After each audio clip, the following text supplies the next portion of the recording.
Hello, my name is Jim DeMayo and this is A Course in Miracles. Today, I am reading from Lesson 134. Let me perceive forgiveness as it is. Let us review the meaning of forgive, for it is apt to be distorted and to be perceived as something that entails an unfair sacrifice or of righteous wrath, a gift unjustified and undeserved, and a complete denial of the truth. In such a view, forgiveness must be seen as mere eccentric folly, and this course appear to wrest salvation on a whim. This twisted view of what forgiveness means is easily corrected when you can accept the fact that pardon is not asked for what is true. It must be limited to what is false. It is irrelevant to everything except illusions. Truth is God's creation, and to pardon that is meaningless. All truth belongs to Him, reflects His laws, and radiates His love. Does this need pardon? How can you forgive the sinless and eternally benign? The major difficulty that you find in genuine forgiveness on your part is that you still believe you must forgive the truth and not illusions. Now, the way of saying this is we sure do get illusions confused with truth, don't we? And we hold on to them.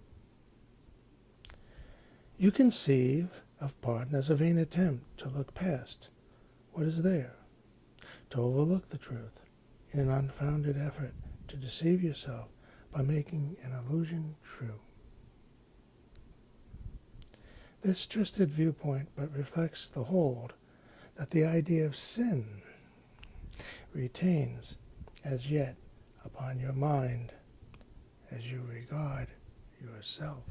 Deep down inside, that's what it's really about. It's about you. Because you think sins are real, you look on pardon as deception. For it is impossible to think of sin as true and not deception, and not believe forgiveness is a lie. Thus is forgiveness really but a sin like all the rest. It says the truth is false, smiles on the corrupt, as if they were as blameless as the grass, as white as snow. It is delusional in what it thinks it can accomplish. It would see as right the plainly wrong, the loathsome as the good. Pardon is no escape in such a view. It merely is a further sign that sin is unforgivable, at best to be concealed, denied, or called another name. For pardon is treachery of the truth. Guilt cannot be forgiven. If you sin, your guilt is everlasting. Those who are forgiven from the view their sins are real are pitifully mocked and twice condemned. First, by themselves for what they think they did, and once again, by those who pardon them. It is sin's unreality that makes forgiveness natural and wholly sane, a deep relief to those who offer it, a quiet blessing where it is received. It does not countenance illusions, but collects them lightly and with a little laugh gently lays them at the feet of truth. And there they disappear entirely.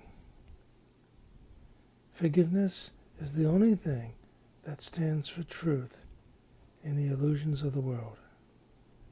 It sees their nothingness and looks straight through the thousand forms in which they may appear. It looks on lies but it is not deceived. It does not heed the self-accusing shrieks of sinners mad with guilt. It looks on them with quiet eyes and merely says to them, "My brother, what you think is not the truth." The strength of pardon is its honesty, which is so uncorrupted that it sees illusions as illusions, not as truth. It is because of this that it becomes the undeceiver in the facts of lies, the great restorer of the simple truth. By its ability to overlook what is not there, it opens up the way to truth, which has been blocked by dreams of guilt. Now, you are free to follow in the way your true forgiveness opens up to you. For if your brother has received this gift of you, the door is open to you. There's a very simple way to find the door to true forgiveness and perceive it wide, open, and welcome. When you feel that you're tempted to accuse someone of sin in any form, do not allow your mind to dwell on what you think he did, for that is self-deception. Ask instead, would I accuse myself of doing this? Thus, will you see alternatives for choice in terms that render choosing meaningful, and keep your mind as free of guilt and pain as God intended it to be, and as it is in the truth. Would I accuse myself of doing this? This doesn't mean if I were to do what he's doing, would I accuse myself? Of course I would. Instead, of what it really means is the person I'm accusing, I'm going to slip him on the shelf and put myself front and center here. Now, do I want to accuse myself of this? And you might battle with it and say, but I didn't do it, I didn't do it. And there's the separation. We do. Not I do, you do. We do. Want the separation? Want to keep sin? Want to continue to suffer? Or take this other path called forgiveness? Thus, will you see alternatives for choice in terms that render choosing meaningful and keep your mind as free of guilt. You know, this hurts me more than it hurts you. And keep your mind free of guilt and pain as God himself intended it to be, as it is in truth. Look, it's not asking you to deny anything, it's just asking you to see more. It is but lies that would condemn. In truth, is innocence the only thing there is? Forgiveness stands between illusions and truth. Guilty, Your Honor, by way of insanity. Indeed.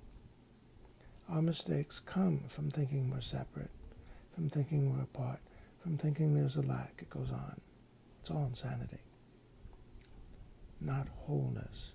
Insane. Not healthy. Not one.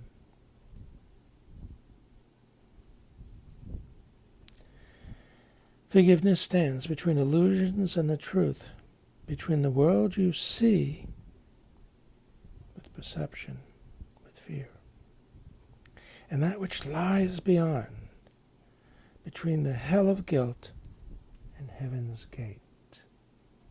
Heaven where perception ends and knowledge begins. Across this bridge, as powerful as love, which laid its blessings on it, are all dreams of evil and of hatred and attack brought silently to truth. Do you really want to see what's going on here?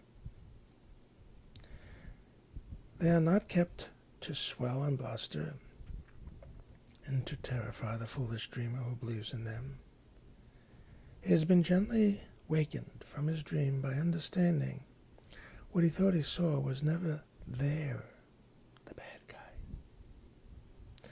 And now he cannot feel that all escape has been denied to him. He does not have to fight to save himself. He does not have to kill the dragons which he thought pursued him, nor need him erect heavy walls of stone and iron doors he thought would make him safe. He can remove the ponderous and useless armor made to chain his mind to fear and misery. His step is light, and as he lifts his foot to stride ahead, a star is left behind to point the way to those who follow him. Forgiveness must be practiced, for the world cannot perceive its meaning, nor provide a guide to teach you its beneficence. There's no thought in all the world that leads to any understanding of the laws it follows, nor the thought that it reflects. It is alien to the world, as is your own reality, and yet it joins your mind with the reality in you.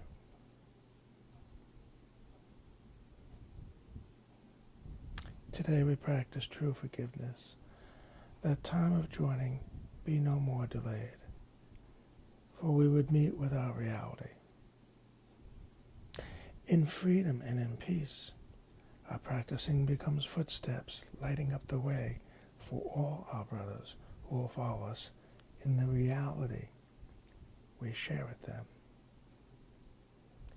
That this may be accomplished, let us give a quarter of an hour twice today and spend it with the guide who understands the meaning of forgiveness and was sent to us to teach it.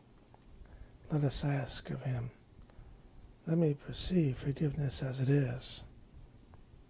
Then choose one brother, as he will direct, and catalog his, quote, sins, as one by one they cross your mind. Be certain not to dwell on any one of them, but realize that you are using his offenses, but to save the world from all ideas of sin. Briefly, consider all the evil things you thought of him, and each time ask yourself, would I condemn myself for doing this? And now you are prepared for freedom. You have been practicing thus far in willingness and honesty. You will begin to sense a lifting up, a lightening of weight across your chest, a deep and certain feeling of relief. The time remaining should be given to experiencing the escape from all heavy chains you sought to lay upon your brother, but will lay it upon yourself if you lose the sense of oneness. You're killing yourself. You're killing your joy. Forgiveness should be practiced throughout the day, for there will still be many times when you forget its meaning and attack yourself. When this occurs, allow your mind to see through this illusion as you tell yourself, let me perceive forgiveness as it is. Would I accuse myself of doing this? I will not lay this chain upon myself. Indeed. In everything you do, remember this. No one is crucified alone. And no one can enter heaven by himself. So in a fantasy that I wrote called Jesus the Lover, a Jesus that didn't suffer for our sins, a great teacher, a Jesus who came to teach. Central to his teaching was not just that he was the Christ, yes, and in my view, Jesus knew he was the Christ. He knew about the unity of creation. But he also knew that the most important thing for him to teach is that you are the Christ. So I think when he first met the high priest, and the high priest said, so are you the Christ? And Jesus said, yes, I am. And before the high priest could throw him out of the door, back out into the street as a crazy man, harmless, Jesus said something that was very challenging to the high priest. I believe he said, it's not in the gospel stories, but I believe it was there.